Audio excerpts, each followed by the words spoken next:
मेरे सभी प्रिय साथियों को मेरा प्यार भरा नमस्कार। और आज की वीडियो में हम लोग डिस्कस करेंगे अलेक्जेंडर पोप की बायोग्राफी को। तो चलो शुरुआत कर लेते हैं। सबसे पहले हम लोग बात करेंगे कि अलेक्जेंडर पोप का जन्म कब होता है। तो 21 मई 1688 को इनका जन्म होता है और इनकी मृत्यु 23 मई 1744 को हो जाती है। अच्छा, अलेक्जेंडर पोप की जो बायोग्राफी और इनके जितने भी हमारे इंपॉर्टेंट वर्क हैं, इनको डिस्कस करने से पहले इनके बारे में कुछ मोस्ट इंपॉर्टेंट एग्जाम की पॉइंट्स हैं और कुछ जो है इंपॉर्टेंट क्वेश्चंस हैं उनको भी जरा डिस्कस कर लेते हैं। सबसे पहला क्वेश्चन हमारा है कि Alexander Pope is regarded as the representative poet of the first half of the 18th century. यानी कि अलेक्जेंडर पोप को 18वीं शताब्दी का प्रतिनिधि कवि माना जाता है, रिप्रेजेंटेटिव पोइट बोला जाता है।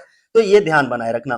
दूसरा क्वेश्चन पूछा जाता है कि who were associated with the Scriblerus. ये स्क्राइबलेरस क्लब था एक, ठीक है। इससे कौन कौन एसोसिएट था, कौन कौन जुड़ा हुआ था, आपको ये बताना है। तो स्क्राइबलेरस क्लब से कौन कौन जुड़े हुए प्रमुख सदस्य थे। तो सबसे पहले अलेक्जेंडर पोप, स्विफ्ट, गे, पार्नोल और अबोर्थनॉट, ये जो है क्या थे, जुड़े हुए थे। तो इनके नाम जरूर ध्यान बनाए रखना। कौन कौन हमारे थे, पोप थे, स्विफ्ट थे, गे थे, पार्नोल थे और अबोर्थनॉट थे, ठीक है। अगला न्यू क्लासिकल एज को भी जरा डिस्कस कर लेते हैं। अब ये जो हमारी न्यू क्लासिकल एज थी कब से कब तक चली है, 1660 से लेकर के 1798 तक न्यू क्लासिकल एज मानी जाती है, ठीक है। अब न्यू क्लासिकल एज भी तीन भागों में डिवाइड थी। रेस्टोरेशन एज, जो कि एज ऑफ ड्राइडन के नाम से जानी जाती थी, और ये चली थी 1660 से लेकर के 1700 तक। इसके बाद हम लोग बात करेंगे किसकी, अगस्तन एज की, 1700 से लेकर के 1745 तक, और इसको एज ऑफ अलेक्जेंडर पोप बोला गया था। इसके बाद एज ऑफ सेंसिबिलिटी आया, जिसको एज ऑफ जॉनसन के नाम से जाना गया, और ये 1745 से लेकर के 1798 तक चली थी। तो ये तीनों न्यू क्लासिकल एज जो कि 1660 से 1798 तक जानी जाती है, जिसमें दी रेस्टोरेशन एज, अगस्तन एज और एज ऑफ सेंसिबिलिटी को जरूर ध्यान बनाए रखना, ठीक है। अब हम लोग क्योंकि अलेक्जेंडर पोप को पढ़ रहे हैं, तो इस एज को आपको जरूर ध्यान बनाए रखना है, जिसमें हम बात करेंगे Pope and the Augustan age की बात करेंगे। अब देखो, सबसे पहले अलेक्जेंडर पोप को is the representative poet of the Augustan age. अब ये तो बात को आपको मानना ही पड़ेगा कि जो अलेक्जेंडर पोप थे वो क्या थे, अगस्तन एज के रिप्रेजेंटेटिव पोइट थे, यानी कि प्रतिनिधि कवि थे, सबसे बड़े कवि माने गए। और ये जो पीरियड था, ये जो समय था, वो कब से 1700 से लेकर के 1745 तक कॉमनली माना गया, जिसको हम एज ऑफ पोप के नाम से भी जानते हैं। Pope is the one of the greatest representative of new classical poetry, और पोप को न्यू क्लासिकल पोइट्री के महानतम प्रतिनिधियों में से एक माना जाता है, ठीक है।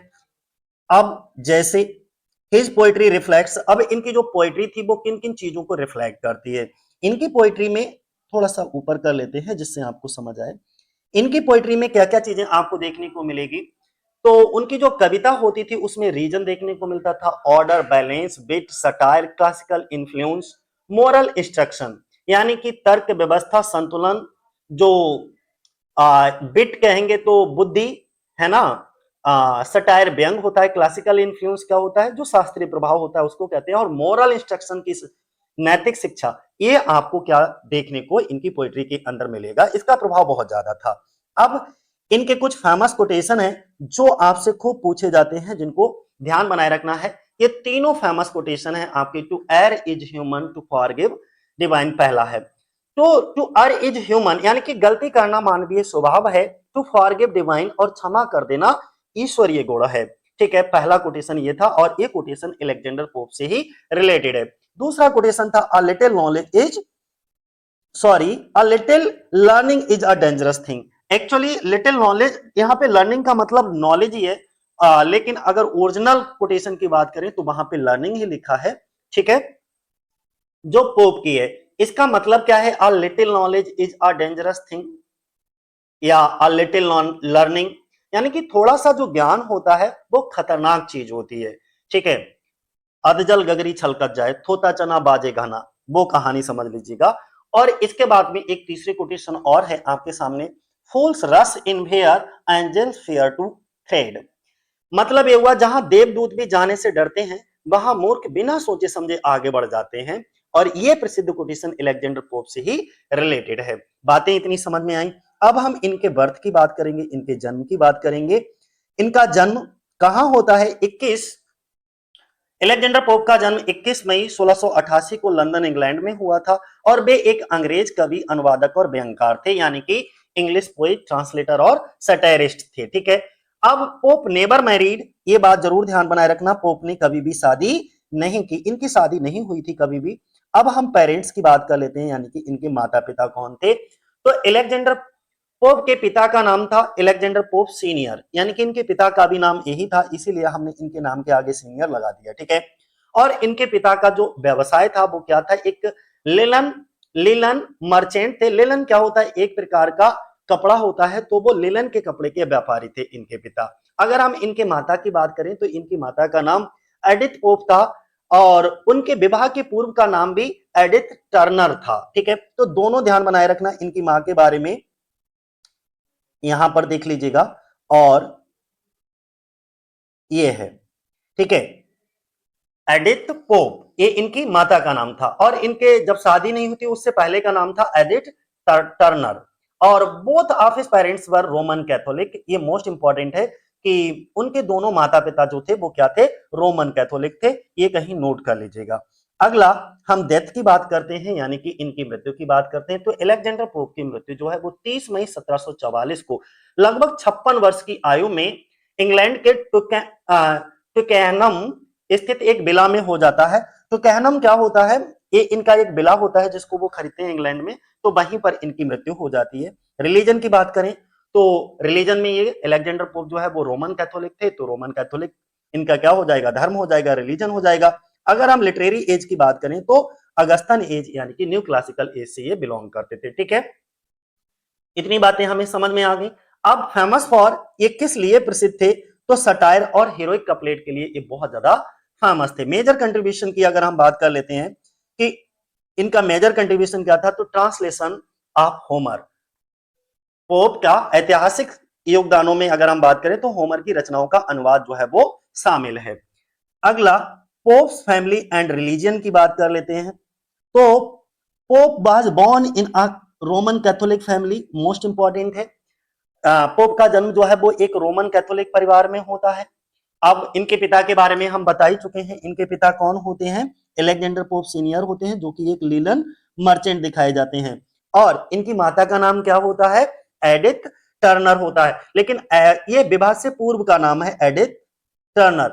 इनके विवाह के बाद एडिथ पोप बन जाती हैं ये। ठीक है, बोथ पेरेंट्स वर कैथोलिक और दोनों ही माता पिता क्या थे? कैथोलिक धर्म से थे। अगला, अब एक चीज यहां पर आपको समझने वाली है, Pope's education was affected by the Test Act. अब ये क्या होता है sir? Test Act which imposed restrictions on Catholics. अब हम इस एक्ट को बहुत अच्छे से समझा रहे हैं, अपना कॉपी पेन निकाल लीजिएगा और लिख लीजिएगा। जो पोप की शिक्षा थी, एजुकेशन थी, वो टेक्स्ट एक्ट जो एक्ट था उससे बहुत ज्यादा प्रभावित होती है, क्योंकि इन कानूनों के द्वारा कैथोलिक लोगों पर कई प्रतिबंध लगाए गए थे। ठीक है, अब वो कौन कौन से प्रतिबंध लगाए गए थे जरा यहां से समझो। जो टेस्ट एक्ट था, द टेक्स्ट एक्ट रिस्ट्रिक्टेड, ये रिस्ट्रिक्ट कर देता है कैथोलिक्स को फ्रॉम, किन किन चीजों से ये रिस्ट्रिक्ट करता है?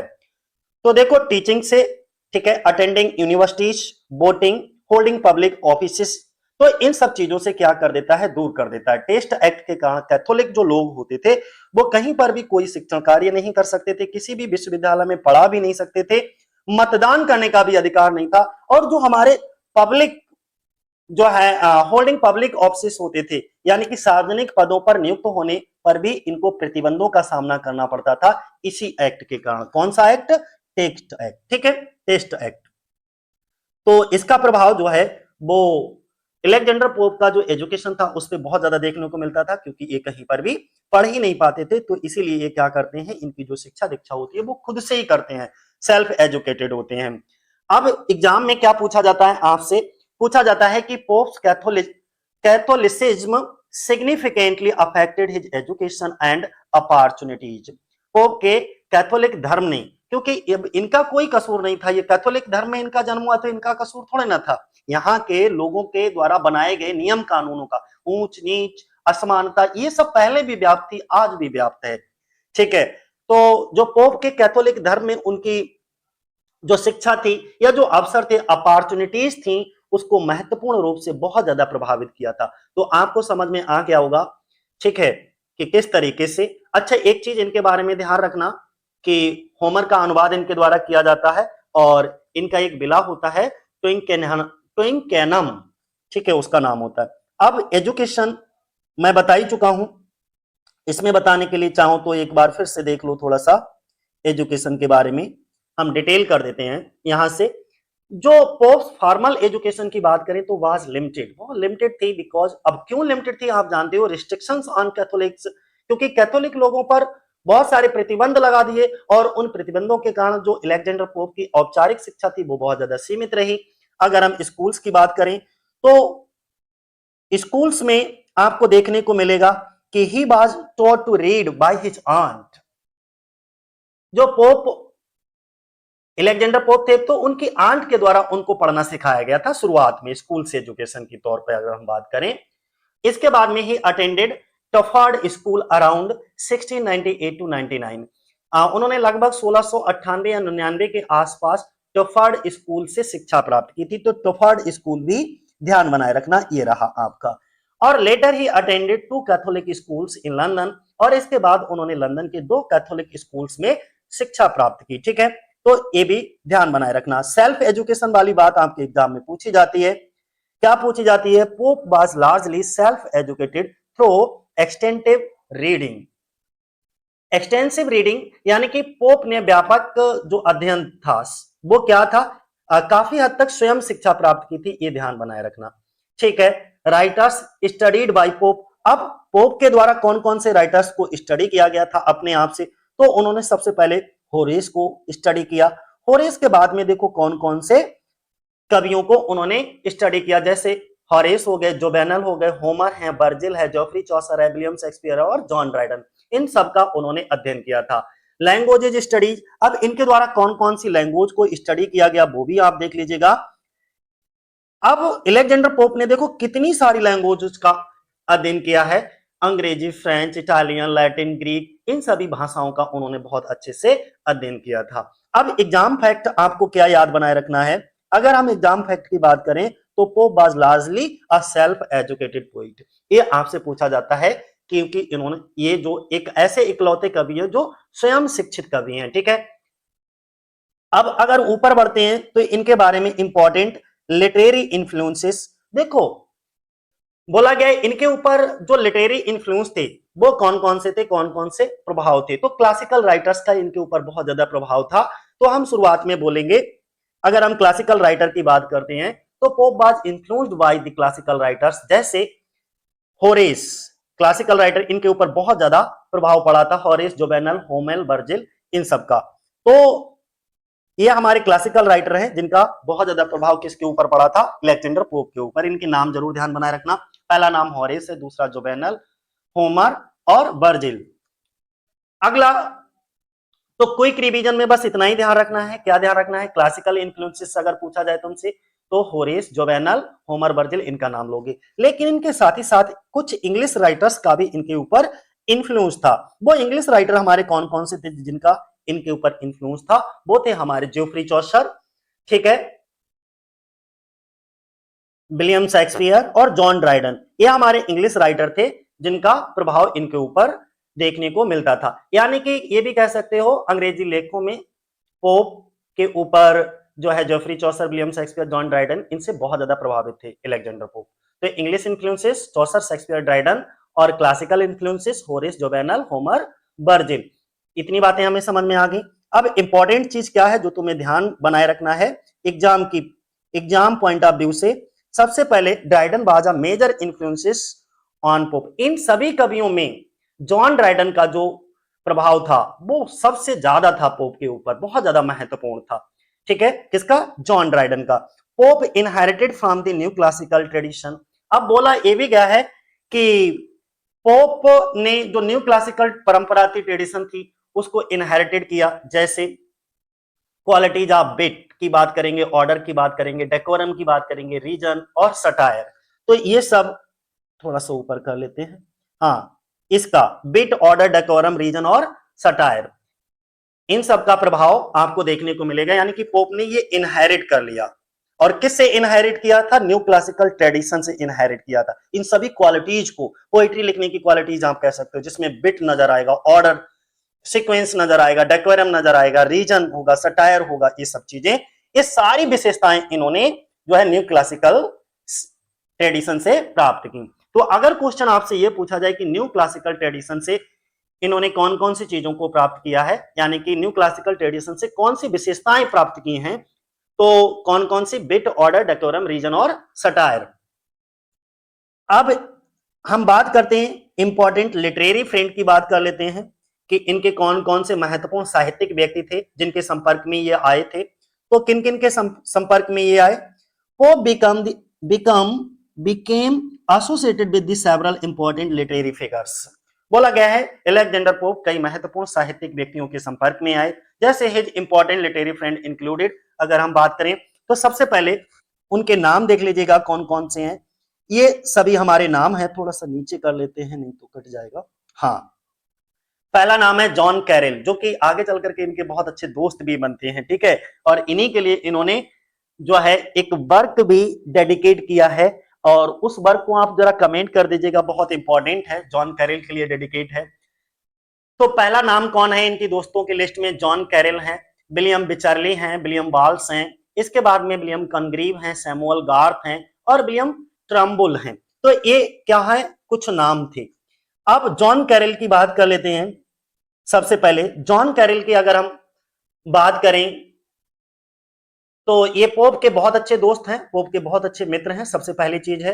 और he later became the dedicate of the rape of the Lock, जो इनका एक बहुत ही मोस्ट इंपॉर्टेंट वर्क था रेप ऑफ द लॉक, वो इन्हीं को डेडिकेट किया है। किसके लिए? जॉन कैरल के लिए। तो पहला पॉइंट ध्यान बनाए रखना है, ये इनके बहुत अच्छे दोस्त हैं। इसके बाद में रेप ऑफ द लॉक इन्हीं को डेडिकेट किया गया है।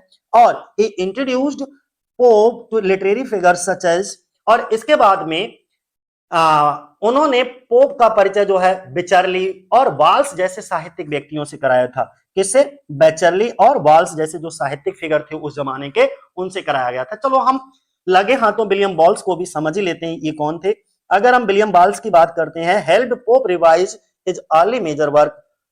अब पास्टोरल्स माफ करिए, कहीं पर फिर से कॉपी पेन निकाल करके इसको लिख लीजिएगा। विलियम बॉल्स ही एकमात्र ऐसे व्यक्ति थे जिन्होंने पोप को उनकी जो प्रारंभिक रचना थी जिसका नाम था पास्टोरल्स, उसको जो है रिवाइज करने में बहुत ज्यादा मदद की, उसका संशोधन करने में उनकी बहुत ज्यादा सहायता की, ठीक है। तो ये सब चीजें आपको ध्यान बनाए रखना है। तो चलो एक बार क्विक हम रिवीजन तेजी से बता देते हैं। Education limited due to Catholic restrictions, इन्होंने सेल्फ एजुकेशन ली है, ठीक है। एक्सटेंटिव रीडिंग कह सकते हो। स्कूल्स टफार्ड और 2 कैथोलिक स्कूल इन्होंने ज्वाइन किए थे। सबसे ज्यादा इन्फ्लुएंस इनके ऊपर किसका रहा था? जॉन ड्राइडन का रहा था। क्लासिकल इन्फ्लुएंसेस की बात करें तो होरेस, जोवेनल, होमर, वर्जिल थे। इंग्लिश इन्फ्लुएंसेस की बात करें, चौसर, शेक्सपियर, ड्राइडन थे। न्यू क्लासिकल क्वालिटीज इनकी पोइट्री में देखने को मिलती थी, इनहेरिट किया था इन्होंने, जैसे wit, order, decorum, reason, satire. और इनके मोस्ट इंपॉर्टेंट फ्रेंड कौन थे? जॉन कैरल थे, जिनके लिए इन्होंने क्या करा? रेप ऑफ द लॉक को डेडिकेट किया था। पास्टोरल को रिवाइज करने में मदद किसने की थी? तो विलियम बॉल्स ने की थी, ठीक है। अब पोप के हेल्थ की बात कर लेते हैं। 7th पॉइंट हमारा कौन सा है? पोप के हेल्थ, यानी कि अगर हम इनके हेल्थ की बात करते हैं, from around the age of 12 Pope suffered from serious health problems. पहला पॉइंट हमारा यही बोला गया है, इसमें कहा गया है कि लगभग 12 वर्ष की आयु में अलेक्जेंडर पोप गंभीर स्वास्थ्य समस्याओं से पीड़ित रहे, इनको बहुत ज्यादा हेल्थ इश्यूज थे, ठीक है। इसके बाद में दूसरे पॉइंट में बोला गया ही suffered from pores disease, from a form of tuberculosis कह सकते हो, अफेक्टिंग द बोन्स। अब यहां से समझो जरा क्या बोला गया है। पोर्स एक प्रकार की बीमारी होती है, एक प्रकार का क्या होता है? ट्यूबरक्लोसिस समझ लो, जो कि इनकी बोन्स को क्या करता है? अफेक्ट करता है। तो जो पोर्स डिसीज से ये पीड़ित थे, जिनकी हड्डियों को प्रभावित करने वाला एक ट्यूबरक्लोसिस रोग होता है, जिसकी वजह से इनके शरीर में जो है, जैसे कुबड़ नहीं है, जैसे ऊंट का कुबड़ निकल आता है, तो अलेक्जेंडर पोप के पीठ में भी एकदम पीछे के लिए कुबड़ सा निकल आया था, ठीक है। और इनकी जो रीढ़ की हड्डी थी उसको बहुत ज्यादा प्रभावित किया, जिसकी वजह से इनकी बहुत ज्यादा हाइट भी नहीं हो पाई और जो फिजिकल हेल्थ का ग्रोथ होता है वो भी बहुत ज्यादा नहीं हो पाया था। और इसी का रिजल्ट क्या था? इट रिजल्टेड किसकी वजह से? ट्यूबरक्लोसिस यानी कि पॉट्स डिसीज की वजह से। रिजल्ट क्या आया कि इनका, आगे देखो, पोर्स डिसीज के कारण फिजिकल डिफॉर्मिटी देखने को मिलेगी। क्या क्या देखने को मिलेगी? डिफॉर्मिटी, इसके बाद में स्टंटेड ग्रोथ और suburb curvature of the spine. अब जरा समझ लो, पोर्स डिसीज के कारण अलेक्जेंडर पोप का जो शारीरिक विकृत हो गया, एकदम बहुत बढ़िया शरीर नहीं रहा। इनका जो शारीरिक विकास था वो भी पूरी तरीके से रुक चुका था और शरीर जो रीढ़ की हड्डी थी वो गंभीर रूप से जैसे वक्र नहीं बन जाता है वैसा बन गया था। इतनी बातें हमें समझ में आ गई, तो ये आपको जरूर ध्यान बनाए रखना है इनका। अब आगे इनकी हाइट को लेकर के भी जरा समझ लीजिएगा। हिज हाइट वाज अबाउट, इनकी हाइट लगभग 1.37 मीटर या इसको हम 4 फीट 6 इंच, कहीं कहीं आपको ये 8 इंच भी देखने को मिलेगा। अदर हेल्थ प्रॉब्लम्स इंक्लूडेड, इसके बाद कुछ अन्य हेल्थ इश्यूज भी थे, जैसे अनहेल्थ इश्यूज की अगर हम बात करें तो कौन कौन सा था? रेस्पिरेटरी डिफिकल्टीज थी, हाई फीवर, ठीक है, इन्फ्लेम्ड आईज या एब्डोमिनल पेन। तो उनके अन्य स्वास्थ्य समस्याओं की अगर हम बात करें तो सांस लेने में इनको कठिनाई होती थी। रेस्पिरेटरी डिफिकल्टीज का मतलब होता है सांस लेने में दिक्कत होना। हाई फीवर आप पता ही है, तेज बुखार इनको ज्यादातर रहता था। और इन्फ्लेम्ड आइज का मतलब होता है आंखों में सूजन हो जाना, इन्फ्लेम्ड आइज। और इसके बाद एक और वर्ड दिया है एब्डोमिनल पेन, यानी कि पेट में दर्द रहना। तो ये समस्याएं भी इनको बनी रहती थी। तो अच्छा, अब थोड़ा सा इंपॉर्टेंट एग्जाम ट्रैप क्या हो सकता है आपका? पॉट्स डिसीज ट्यूबरक्लोसिस अफेक्टिंग दी बोन, ठीक है, तो ये जरूर ध्यान बनाए रखना। पॉट्स डिसीज ही क्या होती है? बोन ट्यूबरक्लोसिस कहलाती है। इसमें आपको दिक्कत होने वाली नहीं है। पॉट्स डिसीज को ही हम हड्डियों को प्रभावित करने वाला क्षय रोग कहते हैं, यानी कि टीबी का रोग कहते हैं। ठीक है, या तो आप पॉट डिसीज कह लो या ट्यूबरक्लोसिस कह लो, पॉट डिसीज ही बोन ट्यूबरक्लोसिस कहलाती है। अब एक क्लब, ऊपर भी इस क्लब के बारे में हम चर्चा कर चुके हैं, स्क्राइबलेरस क्लब था। तो जो स्क्राइबलेरस क्लब है ये 1711 में इसको जो है लगभग बात करी गई है, लेकिन हमने क्या बताया 1711 में शुरुआत की गई थी और ये बनकर के लगभग तैयार हुआ था ये क्लब 1714 में। तो ये दोनों डेट आपको ध्यान बनाए रखना है। Around 1711 Pope became associated with the Scriblerus club. 1711 में पोप जो है वो स्क्राइबलेरस क्लब से जोड़े थे। अब इसके कुछ इंपॉर्टेंट मेंबर थे इस स्क्राइबलेरस क्लब के, वो इंपॉर्टेंट मेंबर कौन कौन से थे जरा यहां से समझिएगा। Alexander Pope, Jonathan Swift, John Gay, Thomas Parnell और इसके बाद जॉन अबुर्थनॉट। तो ये क्या थे? इनके कुछ इंपॉर्टेंट मेंबर थे। अच्छा, जो स्क्राइबलेरस क्लब था इसका कोई पर्पज भी था, बिना पर्पज के तो कोई क्लब बनाएगा नहीं। तो इस क्लब का, स्क्राइबलेरस क्लब का एक पर्पज था और वो पर्पज क्या था? यानी कि इस क्लब का उद्देश्य था सटेराइज करना। किसको? जैसे सटेराइज इग्नोरेंस, ठीक है, जो अज्ञानता होती है हमारी, ठीक है, उस पर सटायर करना। दूसरा पेडेंट्री, फॉल्स लर्निंग, यानी पेडेंट्री क्या होता है? जो पंडित प्रदर्शन करना या झूठा दिखावटी ज्ञान, ठीक है, फॉल्स लर्निंग, इस पर व्यंग करना इनका मुख्य उद्देश्य था। ठीक है, तो बातें समझ में आ गई। अगला हम किसके फिक्शनल स्कॉलर की बात कर लेते हैं। ये क्या थे सभी? इस क्लब से संबंधित जो काल्पनिक विद्वान का नाम था एक मार्टिनस स्क्राइबलस। तो ये मोस्ट इंपॉर्टेंट है, ठीक है। ये फिक्शनल स्कॉलर था और ये इस क्लब से जुड़ा हुआ था, यानी कि काल्पनिक विद्वान कह सकते हो, रियलिटी में नहीं, और उसका मार्टिनस स्क्राइबलस नाम था। अब एग्जाम क्वेश्चंस कौन कौन से हो सकते हैं? क्वेश्चन यही पूछा जाएगा, who were associated with the Scriblerus Club. तो कुछ नहीं, वही बता देना है कौन कौन जुड़े थे, पोप, स्विफ्ट, गे, पार्नेल, अबोर्थनॉट, ये सभी हमारे ये जुड़े हुए थे इस क्लब से। अब इन्होंने क्या करा? सबसे पहले ट्रांसलेशन ऑफ होमर्स इलियाड, इसको जरा समझो। One of pops greatest achievements was his translation of होमर्स Iliad. Pope की सबसे बड़ी उपलब्धियों में से एक होमर के इलियाड का अनुवाद था और इससे इनको बहुत ज्यादा प्रसिद्धि मिली और धन की बारिश होने लगी। ठीक है, आगे, और इसकी वजह से ये बाद में जब इनके ऊपर खूब पैसा की बारिश होने लगती है, बहुत प्रसिद्ध हो जाती है, तो ये एक लंदन में विला खरीद लेते हैं, है ना। इंपॉर्टेंट डेट की बात करें अगर हम, तो इलियाड को ये कब जो है ट्रांसलेट करना शुरू कर देते हैं, तो यहां पर ये दे रखा है कि पोप ने इलियाड का अनुवाद का प्रकाशन जो है 1715 से शुरू किया था और 1720 में इसको पूरा कर दिया था, ठीक है। तो 1715 से 1720 तक ये डेट आप ध्यान बनाए रखोगे। शुरू कब हुआ इसका पब्लिकेशन 1715 में, और कंप्लीटेड कब हुआ 1720 में, ठीक। तो ये डेट आप ध्यान बनाए रखना। अब हम एग्जाम की पॉइंट्स की बात कर लेते हैं कि एग्जाम पॉइंट क्या है। Pops translation of Homer mode him financially successful, ये मैं बता चुका हूं कि होमर के अनुवाद ने पोप को जो है आर्थिक रूप से बहुत ज्यादा सफल बना दिया, और the money earned from the translation enabled him to move the Twickenham. Twickenham इनके भवन का नाम था, बिला का नाम था, और इस अनुवाद के बाद जो भी इनको धन प्राप्त हुआ उससे उन्होंने क्या करा, टुकहनम जाने में सक्षम बनाया। तो समझ आ गया। पोर्ट्स डिसीज जरा हमें बता दो क्या होती है, बोन ट्यूबरक्लोसिस कहलाती है। इसके बाद में लगभग इनको हेल्थ, कौन सी उम्र में हेल्थ प्रॉब्लम होने लगी, लगभग 12 साल की उम्र से ही ये बीमार रहने लगे। इनकी हाइट कितनी थी, 4 फीट 6 इंच या 8 इंच, और मीटर में अगर हम बात करें तो 1.37 मीटर। स्क्राइबलेरस क्लब जो है वो कब बनाया गया, इसमें कब ज्वाइन किया था, तो अलेक्जेंडर पोप ने 1711 के आसपास। मेंबर कौन थे इसमें, तो पोप स्विफ्ट, गेब, ठीक है, पॉन, अबॉर्थ, नॉट, ये सभी थे। इसका पर्पस था सटायर ऑन इग्नोरेंस, पेडेंट्री और फॉल्स लर्निंग। इसके बाद अगर हम बात करें फिक्शनल स्कॉलर इसका होता है, तो मार्टिनस स्क्राइबलर्स, वो फिक्शनल स्कॉलर इसका होता है। होमर का वर्क कौन सा होता है, तो इलियाड होता है। इसका ट्रांसलेशन कब, 1715 से लेकर के 1720 तक इसका ट्रांसलेशन जो है वो पब्लिश कराया जाता है। फाइनेंशियल रिजल्ट क्या निकलता है इससे, जो पोप होते हैं अलेक्जेंडर पोप, फाइनेंशियली जो है वो बहुत ज्यादा सक्सेसफुल हो जाते हैं, ठीक। अब क्या होता है कि होमर की इलियाड को पोप ने ट्रांसलेट कर दिया। अब ट्रांसलेट करने के बाद में होमर का एक और वर्क होता है जिसको ट्रांसलेट करते हैं ओडिसी को, ट्रांसलेशन ऑफ ओडिसी, ये भी होमर का ही वर्क है। Pope also translated Homer's the Odyssey. इसका पब्लिकेशन कब से कब तक होता है, इसको भी ध्यान बनाए रखना।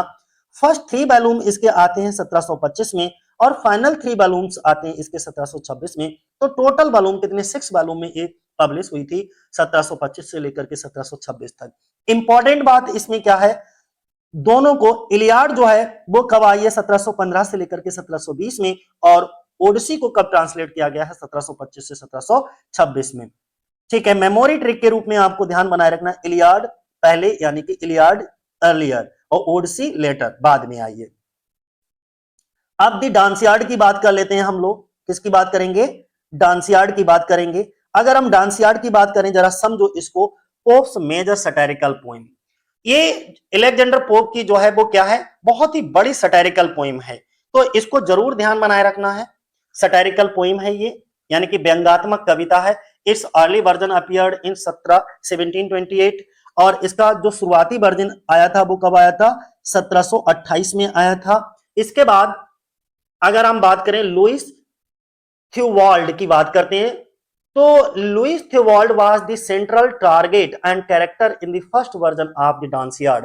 तो जो लुइस थ्यूवाल्ड थे वो द डांसियार्ड का जो प्रथम संस्करण आया था, यानी कि फर्स्ट वर्जन आया था, उसके सेंट्रल कैरेक्टर और टारगेट मान सकते हो, ठीक है।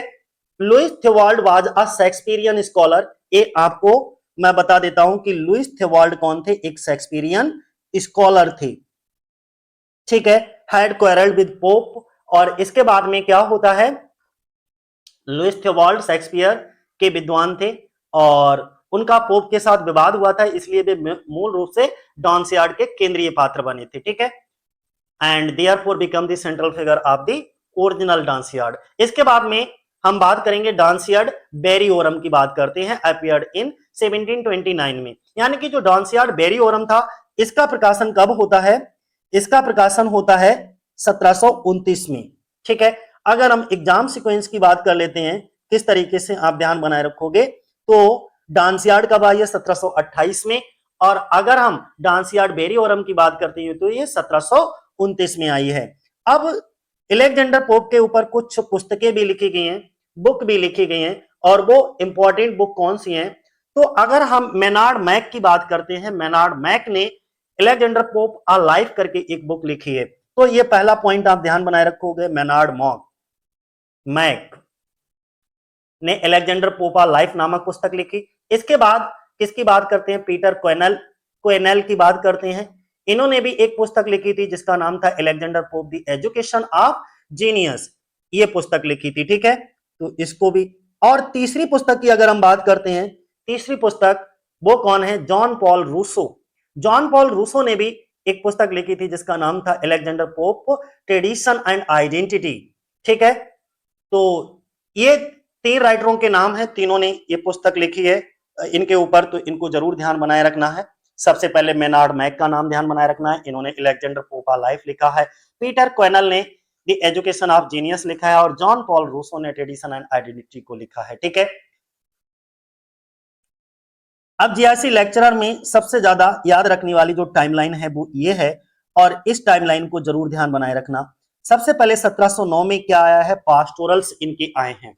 1709 में पास्टोरल्स है, ये पोप की प्रारंभिक महत्वपूर्ण रचना है। 1711 में एन एसे ऑन क्रिटिसिज्म आया है, ठीक है, ये आलोचना पर एक महत्वपूर्ण इनका काव्य रचना है। इसके बाद 1713 में विंडसर फॉरेस्ट की बात करेंगे, ये भी एक महत्वपूर्ण कविता है, पोएम है। इसके बाद 1715 से लेकर के 1720 में इलियाड आया है, और होमर के इलियाड का पोप द्वारा अनुवाद किया गया था। और फिर 1725 में शेक्सपियर्स वर्क करके आया है, और शेक्सपियर की रचनाओं का पोप का संस्करण देखने को मिलेगा इसमें। और 1725 और 26 में ओडिसी, यानी कि होमर के ओडिसी का पोप के द्वारा ट्रांसलेशन किया गया था। और इसके बाद 1728 में बात करें तो दी डांसियार्ड आया पोप की प्रमुख, ये सटायरिकल पोएम थी, व्यंग्यात्मक कविता थी। इसके बाद 1729 में हमने क्या बताया? डांसियार्ड बेरी ओरम आता है, ये महत्वपूर्ण संशोधित या इसका विस्तृत संस्करण मान सकते हो डांसियार्ड बेरी ओरम को, ठीक है, किसका? दी डांसियार्ड का। अगला 3334 की अगर हम बात करें तो एसे ऑन मैन आता है, ये मानव प्रकृति और मानव के स्थान से संबंधित एक दार्शनिक काव्य रचना कह सकते हो इसको। 1738 में इमिटेशन ऑफ होरेस करके आता है, और ये होरेस की रचनाओं से प्रेरित पोप की रचनाएं हैं। इसके बाद में 1744 में इनकी डेथ हो जाती है, मृत्यु हो जाती है अलेक्जेंडर पोप की। तो टाइमलाइन आपको अच्छे से ध्यान बनाए रखे होंगे। अब हम लोग पॉइंट बाय पॉइंट और क्रोनोलॉजिकल ऑर्डर में बिल्कुल डिस्कस करेंगे। ये तो आपको एक बेसिक जानकारी हम लोग दे रहे थे, लेकिन है वही सब थोड़ा सा, अब जो हमने आपको समझाया है वो सब चीजें पॉइंट बाय पॉइंट बस 10 मिनट में क्लियर कर देंगे। पहले पॉइंट में कहा गया है कि Alexander Pope was born in London on 21 May 1688, यानी कि अलेक्जेंडर पोप का जन्म 21 मई 1688 को लंदन में हुआ। ये वही वर्ष है जिसमें ग्लोरियस रेवोल्यूशन हुई थी, ठीक है, यानी कि जिस साल ग्लोरियस रेवोल्यूशन हुआ था उसी साल अलेक्जेंडर पोप का जन्म माना जाता है। अच्छा, ग्लोरियस रेवोल्यूशन को हम ब्लडलेस रेवोल्यूशन भी बोलते हैं, कहीं नोट कर लो। पोप का जन्म 21 मई 1688 को लंदन में, और उसी साल ग्लोरियस रेवोल्यूशन होता है जिसको हम दूसरे नाम से ब्लडलेस रेवोल्यूशन के नाम से भी जानते हैं। दूसरा पॉइंट अगर हम बात करते हैं तो कौन सा है? Pope is known for a satirical verse, Pope को जाना जाता है, एक इनका सटायरिकल वर्स होता है, और एक ट्रांसलेटर के रूप में भी इनको जाना जाता है। सटायरिस्ट और ट्रांसलेटर दोनों के रूप में इनको जाना जाता है। तो Pope is also known as satirical work, और वो verse and his translation of Homer especially the Iliad and the Odyssey. Pope ने अपने व्यंग्यात्मक काव्य और होमर की रचनाओं, विशेषकर द इलियाड की बात करते हैं और द ओडिसी की बात करते हैं, इनके ट्रांसलेशन के लिए बहुत ज्यादा फेमस हुए थे, ठीक है। इसके बाद मोस्ट इंपॉर्टेंट पॉइंट आ गया है आपके सामने, जिसको हम बात करते हैं। Alexander Pope is famous for his use of the heroic couplet and is often regarded as its great master. अब आप यहां पर बड़े कंफ्यूज हो गए, तो दोनों का कंफ्यूजन यहीं पर हमने दूर किया है इसी पैराग्राफ में, कि अलेक्जेंडर पोप को हीरोइक कपलेट के प्रयोग के लिए प्रसिद्ध है। इन्होंने बहुत ज्यादा अपने वर्क्स में हीरोइक कपलेट का यूज किया है, और इसीलिए इनको हीरोइक कपलेट का मास्टर माना जाता है, उस्ताद माना जाता है। अब आप को लग रहा होगा सर हीरोइक कपलेट को तो आपने जेफरी चौसर बताया था कि जो है हीरोइक कपलेट का ओरिजिनेटेड कौन है? जेफरी चौसर है। पायनियर्ड कौन है? जेफरी चौसर है। हाँ बिल्कुल, पॉइनियर किसने किया है? जोफ्री चौसर ने किया है, यानी कि उसकी शुरुआत किसने की है? वो जोफ्री चौसर ने की है, ठीक है। लेकिन सबसे ज्यादा यूज किसने किया है? वो अलेक्जेंडर पोप ने किया हीरोइक कपलेट का। तो दोनों क्वेश्चन ध्यान बनाए रखना, सबसे ज्यादा यूज अलेक्जेंडर पोप के द्वारा किया गया, लेकिन हीरोइक कपलेट की ऑरिजिनेटेड किसने किया, ऑरिजिन किसने किया है? वो किसने किया है? जोफ्री चौसर ने। तो heroic couplet was pioneered in English poetry by Geoffrey Chaucer specially, और उनके वर्क भी दे रखे हैं, जोफ्री चौसर के द्वारा इसको पॉइनियर्ड किया गया है इंग्लिश पोएट्री में स्पेशली। जैसे इनका एक वर्क था the legend of good women, और एक था द कैंटरबरी टेल्स, जो कि दोनों ही इंपॉर्टेंट हैं इनके। तो अंग्रेजी कविता में हीरोइक कपलेट का प्रारंभ या इसका प्रमुख विकास जो है वो किसने किया? जोफ्री चौसर ने, और विशेष रूप से उनकी एक रचना थी जिसका नाम था the legend of good women, और दूसरी रचना कौन सी थी? द कैंटरबरी टेल्स, ठीक है। इसमें भी इन्होंने व्यापक रूप से इसका प्रयोग किया है। तो बातें समझ आ गए, चौसर जो है वो हीरोइक कपलेट के पॉइनियर है, और ग्रेट मास्टर हीरोइक कपलेट के कौन है? वो पोप है। अगला नेक्स्ट पॉइंट की अगर हम बात करते हैं, Alexander Pope is the second most frequently coated writer. अब बोला यह गया है कि अगर हम दी ऑक्सफोर्ड डिक्शनरी ऑफ कोटेशन में बात करें, किसकी बात करें? दी ऑक्सफोर्ड डिक्शनरी ऑफ कोटेशन में शेक्सपियर के बाद अगर किसी का नंबर आता है तो दूसरे नंबर पे सबसे ज्यादा second most frequently coated writer हैं ये। तो मोस्ट इंपॉर्टेंट पॉइंट है ये, शेक्सपियर के बाद किसका नंबर आता है? तो अलेक्जेंडर पोप का आता है। किसमें? The Oxford dictionary of quotation में अगर हम बात करते हैं आफ्टर शेक्सपियर। अगला, जैसे उसका एग्जाम्पल भी है, जैसे ऊपर भी हमने आपको समझाया, to err is human to forgive divine, गलती करना मानवीय है, क्षमा करना ईश्वरीय है। A little learning is a dangerous thing, थोड़ा सा ज्ञान एक खतरनाक चीज होती है। Fools rush in where angels fear to tread, जहां देवदूत भी जाने से डरते हैं, वहां मूर्ख बिना सोचे समझे आगे बढ़ जाते हैं।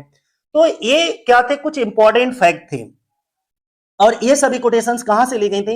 एन एसे ऑन क्रिटिसिज्म से, यानी कि these famous quotations come from an essay on criticism. ये सभी कोटेशंस इनके एसे ऑन क्रिटिसिज्म से संबंधित हैं। अगला नेक्स्ट पॉइंट की अगर हम बात करते हैं तो कौन सा है? वही, इसको भी हम डिस्कस कर चुके हैं, लेकिन फिर भी टेस्ट एक्ट के बारे में फिर से बताते हैं। टेस्ट एक्ट और पोप की एजुकेशन। तो Pope's education was affected by the Test Act, a series of English laws that imposed restrictions on Roman Catholics and other non-conformists। जो पोप की शिक्षा थी टेस्ट एक्ट से बहुत ज्यादा प्रभावित हुई थी। ये अंग्रेजी कानूनों की एक श्रृंखला थी जिसने रोमन कैथोलिक जितने होते थे या जो नॉन कन्फॉर्मिस्ट होते थे, यानी कि गैर अनुरूपवादियों पर बहुत सारे प्रतिबंध लगा दिए थे। और these restrictions limited their opportunities in education, university attendance, ठीक है, वोटिंग, होल्डिंग पब्लिक ऑफिस। और इन्हीं प्रतिबंधों के कारण जो शिक्षा, विश्वविद्यालय में प्रवेश, अध्ययन, मतदान, सार्वजनिक पदों को धारण करने के अवसर जो है वो बहुत ज्यादा सीमित हो गए, कम हो गए, ठीक है। अगला हम बात करते हैं किसकी? 1700 की बात करते हैं। तो अलेक्जेंडर पोप के ये लेटर लाइफ है, यानी कि बाद के जीवन की चर्चा कर लेते हैं, जिसमें पास्टोरल्स होता है, द रेप ऑफ लॉक होता है, और ये बिनफील्ड के लिए मूव होते हैं। तो वहां की चर्चा अब हम आपके साथ करेंगे। देखो बिनफील्ड की कहानी क्या चलती है। इन 1700 में his family moved a small state at Pope's wood in Binfield, Berkshire. क्या कहा गया है कि 1700 में पोप का जो परिवार था वो बर्कशायर के बिनफील्ड के पोप्सवुड नामक एक छोटी सी जगह पर चला गया, और ये क्या था? Close to the royal Windsor Forest, बोला गया है जो शाही विंडसर फॉरेस्ट के पास थी, ठीक है। अब यहीं से एट बिनफील्ड ही became a friend of John Caryll, और क्या हुआ? To whom Pope later dedicated the rape of the lock, यानी कि बिनफील्ड नामक जगह पर ही इनकी दोस्ती हो जाती है जॉन कैरल से, जिन्हें बाद में पोप ने the rape of the log को समर्पित किया था। तो जॉन कैरल से दोस्ती कहां होती है? बिनफील्ड में होती है, जो और पोप के बहुत अच्छे दोस्त बन जाते हैं। इसके बाद ये अपना एक वर्क भी इनको डेडिकेट करते हैं जिसका नाम होता है रेप ऑफ द लॉग। अगला, when he was only 12 years old, जब ये सिर्फ 12 साल के थे, ही suffered from serious health problems including pot disease, a form of tuberculosis affecting the bones and spines. जब पोप केवल 12 वर्ष के थे तो वे गंभीर स्वास्थ्य समस्याओं से पीड़ित थे। इनमें पॉट्स डिसीज भी शामिल थी, जो हड्डियों और रीढ़ को प्रभावित करने वाला एक टीबी रोग कह सकते हो, ट्यूबरक्लोसिस रोग। ठीक है, तो पॉट डिसीज क्या है? ट्यूबरक्लोसिस ऑफ बोन्स या स्पाइन कह सकते हो। अब इसके बाद क्या होता है? The disease affected the growth and the grow of a height of approximately 4 feet 6 inch. यानी कि इस बीमारी के कारण उनका जो शारीरिक विकास को बहुत ज्यादा प्रभावित किया गया और इससे उनकी लंबाई जो है वो लगभग 4 फीट 6 इंच ही रही। अगला अगर हम बात करते हैं, he was mostly self educated, reading books of classical writer. फिर यहां पर यह भी बताया गया इनका सेल्फ एजुकेशन के बारे में कि read the work of many classical writers and English writers. Pope जो है मुख्यतः स्वयं शिक्षित थे, सेल्फ एजुकेटेड थे और उन्होंने अनेकों क्लासिकल राइटर्स को और जो इंग्लिश राइटर्स थे उनकी रचनाओं का बहुत ज्यादा अध्ययन किया था। और उनके बीच में कुछ इनके नाम भी दे रखे हैं, जैसे ही read among the classical writer की बात करते हैं तो क्लासिकल राइटर्स कौन कौन से पढ़ते हैं, जैसे सटायरिस्ट के रूप में होरेस हैं, जोवेनल हैं, इसके बाद में द एपिक पोइट होमर हैं, वर्जिल हैं, इनको वो पढ़ते हैं, इनका अध्ययन करते हैं। इसके बाद अगर हम अमंग इंग्लिश ऑथर्स की बात करते हैं तो he studied Geoffrey Chaucer, William Shakespeare, John Dryden. यानी कि अंग्रेजी लेखकों में उन्होंने Geoffrey Chaucer, William Shakespeare, John Dryden, इनका अध्ययन किया था। ठीक है, तो इंग्लिश में क्लासिकल में होरेस, जोवेनल, होमर, वर्जिल और इंग्लिश में चौसर, शेक्सपियर, ड्राइडन। पास्टोरल्स की बात कर लेते हैं। देखो यहां पर अगर हम पास्टोरल्स की बात करते हैं, इनमें 1709 Pope pastorals was published in the 6th part of book seller. ठीक है, जैकब टॉनसन पॉलिटिकल मिसलेनीज। बोला गया है कि मई 1709 में पोप की एक पास्टोरल नामक रचना, पुस्तक विक्रेता एक थे जिनका नाम था जेकब टॉनसन। ठीक है, और पॉलिटिकल मिसलेनीज में छठे भाग में प्रकाशित होती है। तो the publication brought Pope stand fame, और इस प्रकाशन से अलेक्जेंडर पोप को तुरंत जो है वो प्रसिद्धि मिली थी पास्टोरल से ही 1709 में। ठीक है, अगला फिर इसी में थोड़ा सा बोला गया है कि दिस अर्न्ड पोप, ये तो हो गया ना, essay on criticism published in 1711 which was equally well received. फिर एन एसे ऑन क्रिटिसिज्म की अगर हम बात करते हैं, ये मई 1711 में प्रकाशित हुई है और इससे भी बहुत अच्छी प्रतिक्रिया मिली थी। तो 1709 में इनका क्या आया था? पास्टोरल आया था, जिससे इनको बहुत ज्यादा प्रसिद्धि मिली थी। और 1711 में इनका एक और वर्क आया था एन एसे ऑन क्रिटिसिज्म, इसको भी बहुत ज्यादा सक्सेस मिला, सफलता मिला। अब हम बात करते हैं किसकी? Pope become friend of John Gay, यानी कि स्क्राइबलेरस क्लब की बात कर लेते हैं। तो जॉन गे के दोस्त हो जाते हैं, जोनाथन स्विफ्ट है या थॉमस पार्नेल है। ठीक है, जॉन अबोर्थनॉट कह सकते हो।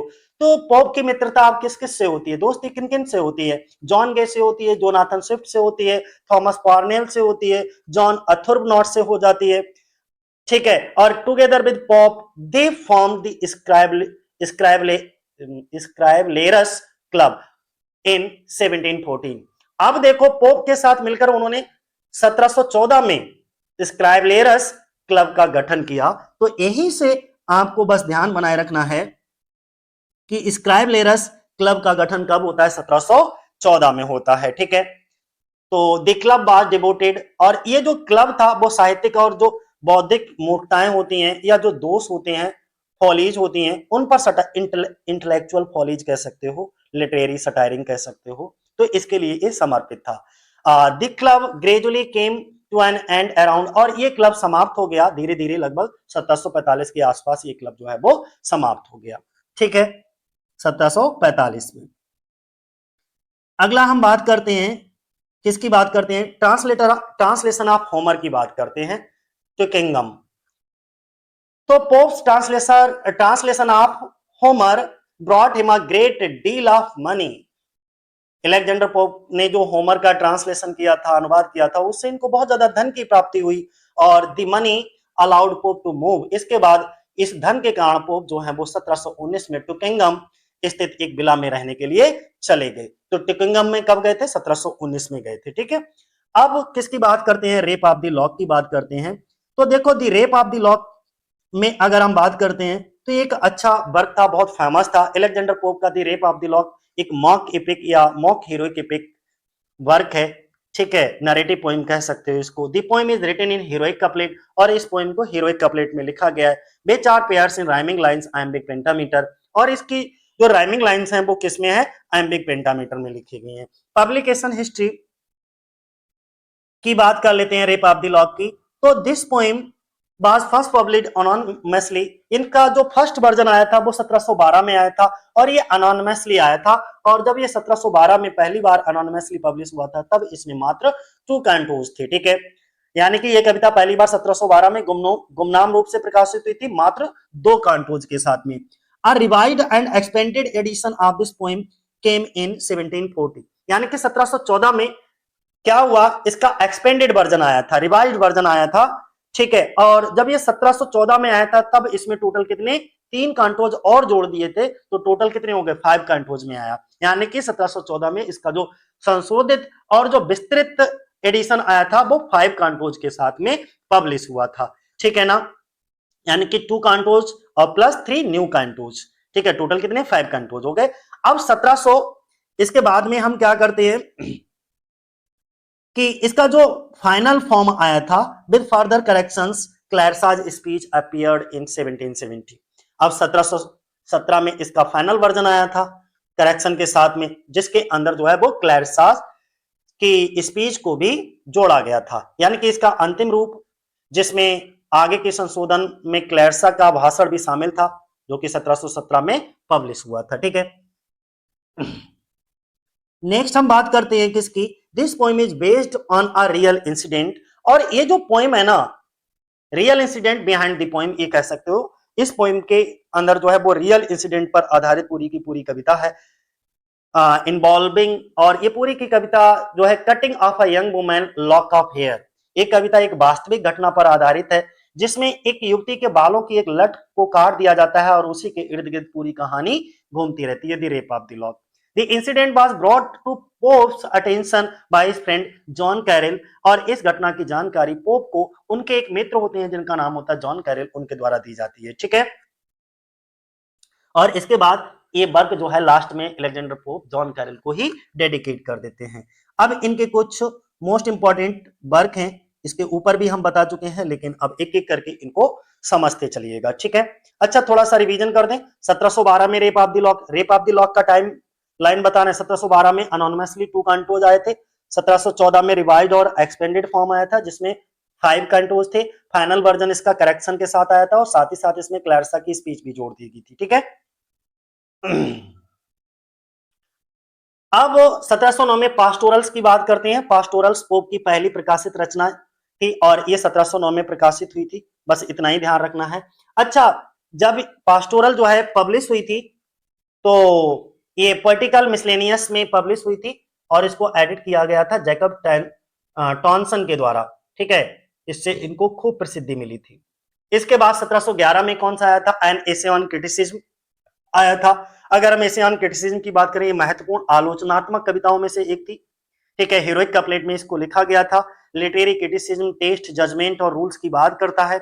इसके कुछ फेमस कोटेशन थे जो ऊपर आपको बताए गए, to err is human, to forgive is divine, little learning is the dangerous thing, fools rush in where angels fear to tread, ठीक है। हीरोइक कपलेट का इसमें बहुत ज्यादा यूज किया गया, और हीरोइक कपलेट के पोप जो थे वो क्या थे, ग्रेट मास्टरी थी इसके लिए। इसके बाद 1712 में अगर हम बात करें, मिसाही, मिसाही आया है। अगर मिसाही पोप की एक पास्टोरल पोइम है, इसमें ईसा मसीह के आगमन की ईसाई भविष्यवाणी पर आधारित ये पूरी की पूरी कविता है, जिसमें हम इमिटेशन या ट्रांसलेशन ऑफ वर्जिलियन पास्टोरल ट्रेडिशन की बात करते हैं 1712 में, और इसमें इंक्लूड किया गया था पॉलिटिकल मिसलेनियस में, इसको इंक्लूड किया गया था, ठीक है। अब 1712 में रेप ऑफ द लॉक, इसको थोड़ा आगे बढ़ जाओ, इसके बारे में हम कुछ नहीं बताएंगे, बड़ा डिटेल अभी अभी बताया है। 1713 में पहुंच जाओ। 1713 की अगर हम बात करते हैं, जॉन कैरल को डेडिकेट किया गया था। 1713 में कौन सा है हमारा, विंडसर फॉरेस्ट है। पोप का एक ये भी क्या है, एक डिस्क्रिप्टिव और पॉलिटिकल पोइम है, पोप के द्वारा लिखी गई, 1713 में पब्लिश हुई है, कनेक्टेड विद विंडसर फॉरेस्ट, और ये विंडसर के फॉरेस्ट से कनेक्टेड है। Reflects pops classical and pastoral influences, contains political and historical references, early period कह सकते हो। 1715 में द टेम्पल ऑफ फेम की बात करेंगे। The temple of fame a vision pope की प्रारंभिक कविता है, जिस पर अगर हम लिटरेरी इमॉर्टेलिटी की बात होती है, ठीक है, और इन्फ्लुएंस्ड बाय चौसर। इसके बाद हम 1715 से 20 ट्रांसलेशन ऑफ इलियाड, ये भी हम आपको बता चुके हैं। ओरिजिनल पोइट इलियाड के कौन है? होमर है, लेकिन इसका ट्रांसलेशन किसके द्वारा किया गया है? अलेक्जेंडर पोप के द्वारा किया गया। हीरोइक कपलेट में इसको लिखा गया था, ठीक है। 1717 की अगर हम बात करें तो इलोइजा टू एवलार्ड, ठीक है। इलोइजा टू एवलार्ड पोप की एक महत्वपूर्ण कविताओं में से एक मानी जाती है, जिसमें प्रेम भावनाओं और धार्मिक संघर्ष को प्रस्तुत किया गया है।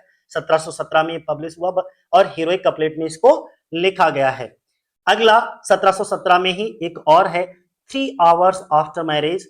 3 आवर्स आफ्टर मैरिज की बात करें तो ये एक कॉमेडी है, जिसे पोप ने अन्य लेखकों के साथ मिलकर के लिखा है, ठीक है। कोलैबोरेटिव वर्क कह सकते हो, जिसमें पोप जॉन अवर्थनॉट और जॉन गे के साथ इसको मिलकर के लिखा गया है, कॉमेडी है, और ये बहुत ज्यादा सफल नहीं हुई। 1717 में ही एक और 3 hours after marriage with others हो गया। इसके बाद हम बात करते हैं elegy to the memory of an unfortunate ladies की बात कर लेते हैं। तो ये एक महत्वपूर्ण कविताओं 100 कविताओं में से एक है, यानी कि एलेजिक पोइम है। ये 1717 में पब्लिश होती है, ठीक है। जॉनर इसका एलेजी है, हीरोइक कपलेट में इसको लिखा गया है। इसमें डेथ, ऑनर और सोशल कंस्ट्रेंट को जो है डील किया गया है। अगला नेक्स्ट पोइम है 1723 से 1725 में पब्लिश हुआ है, the work of Shakespeare. Pope का जो द वर्क ऑफ शेक्सपियर है, ये 6 खंडों में पब्लिश किया गया है, 6 वॉल्यूम में ये आया है। और इसके 3 वॉल्यूम जो हैं वो कब आए हैं? 25 में आए हैं, और 3 वॉल्यूम शुरुआत के 23 से 25 के बीच में है ना, ठीक है, कोई नहीं। 6 वॉल्यूम ध्यान रखना, पब्लिशिंग ड्यूरिंग 1723 से लेकर के 1725 तक, बस ऐसे याद कर लेना। 1725 से 1726 में ट्रांसलेशन ऑफ ओडिसी की बात करते हैं, यानी कि होमर, पोप ने होमर की द ओडिसी का भी अनुवाद किया था। पहले 3 वॉल्यूम्स जो हैं वो 1725 में अनुवाद किए गए थे, और फाइनल 3 वॉल्यूम 1726 में, ठीक है, अनुवाद किए गए अलेक्जेंडर पोप के द्वारा। किसकी? होमर की, जो होमर का वर्क था द ओडिसी, ठीक। तो इलियाड 1715 से 20 में, ओडिसी 1725 से 26 में। 1727 में अगर हम बात करें तो किसकी बात करते हैं? Peri Bathous or the art of sinking in poetry की बात करते हैं।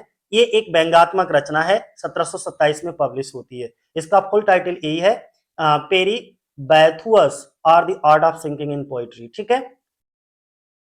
और इसमें स्क्राइबलेरस जो क्लब था उससे ये कनेक्ट मानी जाती है। अगला 1728 में अगर हम बात करें तो देखो, इतना देख लो, दी डांसियार्ड आती है। कौन सी आती है? 1728 में डांसियार्ड पोप की प्रमुख व्यंग्यात्मक कविता है। इसमें मूर्खता है, अज्ञानता, साहित्यिक अयोग्यता पर प्रहार किया गया है, ठीक है। Lewis Theobald was the central figure या target of the original version. Theobald was the Shakespearean scholar थे इसके अंदर। 1728 में फर्स्ट वर्जन इसका आता है, और इसका जॉनर सटायर या मॉक हीरोइक कह सकते हो, ठीक है। अगला 1733 से 1734 में एन एसे ऑन मैन। ये an essay on man pope की एक प्रसिद्ध दार्शनिक कविता है, जिसमें ब्रह्मांड के मनुष्य की प्रकृति और स्थिति पर विचार किया गया है, जो कि 1733 से 34 में ये पब्लिश होती है, फिलोसॉफिकल पोइम है, ठीक है। अगला 1735 में बात कर लेते हैं, the prologue to satire to the satire करके आता है, लेकिन वो नहीं दे रखा है। चलो आगे बढ़ जाते हैं। आगे ओड टू दी सॉलिट्यूड है, ये भी नहीं। बाउंस ऑफ पॉप है, बहुत इसमें वर्क है। इसके बाद the first ode of the fourth book of Horace है, 1738 में the first epistle of the first book of Horace. चलो ये अपने आप देख लेना, इसमें कोई खास बात नहीं है, ये सभी इनके वर्क हैं। वैसे भी मुझे अलग से डिटेल करना होगा, क्योंकि वीडियो बहुत ज्यादा लंबा हो रहा है, 1 घंटे से ऊपर होने जा रहा है। अब जीआरसी लेक्चरर के लिए इसी में कुछ टॉप 30 क्वेश्चंस को रखे गए हैं, जिनको तेजी से मैं पढ़ देता हूं। Alexander Pope was born in, Alexander Pope का जन्म कब हुआ? 1688 में, ठीक है, यानी कि 21 मई 1688 को जन्म होता है और कहां? लंदन में हो जाता है। इनकी मृत्यु जो है वो 1744 में हो जाती है, मतलब 30 मई 1744 को टुकेंगम में, ठीक है। पोप जो है वो बिलोंग करते हैं रोमन कैथोलिक फेथ से बिलोंग करते हैं, इनका रिलीजन है अगस्तन एज से मेनली बिलोंग करते हैं, यानी कि एज कौन सी है? अगस्तन एज है, और अगस्तन एज चली है 1700 से 1745 तक, जिसको एज ऑफ पोप के नाम से भी जाना जाता है। Alexander Pope famous for heroic couplet के लिए ये ज्यादातर फेमस हैं, लेकिन हीरोइक कपलेट को जो है पॉइनियर्ड किया गया था वो किसके द्वारा? जेफरी चौसर के द्वारा। Pope is regarded as master of heroic couplet. Heroic couplet consist of two rhyming lines होती हैं आइम्बिक पेंटामीटर में, उसको हम हीरोइक कपलेट कहते हैं। अगला बोला गया Pioneer of heroic couplet in English, तो वो जेफरी चौसर है। पास्टोरल इनकी कब आई है? 1709 में आई है। एंड एसे ऑन क्रिटिसिज्म 1711 में आई है। रेप ऑफ लॉक 1712 में। Rape of Lock is a mock epic है ये। Rape of Lock is written in heroic couplet, इसमें हीरोइक कपलेट में लिखी गई है। Rape of Lock is based on real incident पर बेस्ड है। John Caryll is associated with Rape of Lock, Rape of Lock इनको तो डेडिकेट है। अगला इलियाड का ट्रांसलेशन कब हुआ? तो होमर के इलियाड का ट्रांसलेशन पोप के द्वारा किया जाता है और 1715 से 1720 के बीच में। होमर के द्वारा जो है सॉरी इलेक्जेंडर पोप के द्वारा होमर की एक और वर्क होता है ओडिसी, इसका भी ट्रांसलेशन किया जाता है 1725 से 1726 में। 1725 में 3 वर्जन और लास्ट के 3 वर्जन 1726 में। दी वर्क ऑफ शेक्सपियर 1725 में आता है। The work of Shakespeare 6 volume में। इसके बाद दी डांसियार्ड की बात करते हैं 1728 में। लुइस थ्योबाल्ड की बात करते हैं दी डांसियार्ड से, ठीक है। दी डांसियार्ड बेरिकोरम यानी कि 1729 में। एंड एसे ऑन मैन 1733 से 34 में। स्क्राइबलेरस क्लब जो है वो 1714 में इसका गठन होता है। स्क्राइबलेरस क्लब फिक्शनल स्कॉलर कौन दिखाया जाता है? तो मार्टिनस स्क्राइबलेरस दिखाया जाता है। कंप्लीट क्रोनोलॉजी आप जरूर समझ लीजिएगा, ठीक है। 1688 में इलेक्जेंडर पोप का जन्म होता है। 1698-99 में टवायफोर्ड स्कूल में ये जाते हैं। 1700 में इनका फैमिली बिनफील्ड में मूव हो जाता है, रहने के लिए चला जाता है। इंपॉर्टेंट क्रोनोलॉजी है, पूरी नहीं है ये, ठीक है। 1709 में पास्टोरल आता है। 1711 में एशियन क्रिटिसिज्म और 1711 में ही जो है स्क्राइबलेरस क्लब का एसोसिएशन होता है मात्र 11 में, लेकिन पूरी तरीके से इसका फाउंडेशन कब होता है? 1714 में। 1713 में विंडसर फॉरेस्ट, 1713 में। 1714 में डेथ ऑफ क्वीन एन। 1715 में, ठीक है, जैकोबाइट रेबेलियन यानी कि इलियाड ट्रांसलेशन बिगिंस पब्लिकेशन। 1717 में first volume of collected works, और 1717 में ही इनके पिता की डेथ हो जाती है। 1719 में मूव टू किंगडम, इनका जो बिला होता है वहां रहने के लिए चले जाते हैं। 1720 में क्या करते हैं? जो इलियाड होता है उसका ट्रांसलेशन कंप्लीट हो जाता है। 1725 में शेक्सपियर वर्क और पहले 3 वॉल्यूम ऑफ ओडिसी। इसके बाद 1726 में फाइनल 3 वॉल्यूम्स ऑफ ओडिसी। इसके बाद 1727 में first 2 volume of Swift pope miscellaneous, अरे मिसलेनियस वही चीज। 1728 में दी डांसियार्ड फर्स्ट वॉल्यूम ऑफ मिसलेनीज। अगला 1729 में डांसियार्ड बेरियोरम। 1733 में first 3 epistles of N Asian man. 1734 में fourth epistles and Asian man, और इनकी 1734 में इनकी माता की मृत्यु हो जाती है। 1735 में Curll's edition of Pope's letter. 1737 में authorized edition of Pope's letter. 1738 में इमिटेशन ऑफ होरेस। 1742 में हेल्थ सीरियसली, ठीक है, डेटियोरेटेड। इसके बाद 29 मई 1744 में लास्ट राइट, मतलब इनकी मृत्यु हो जाती है।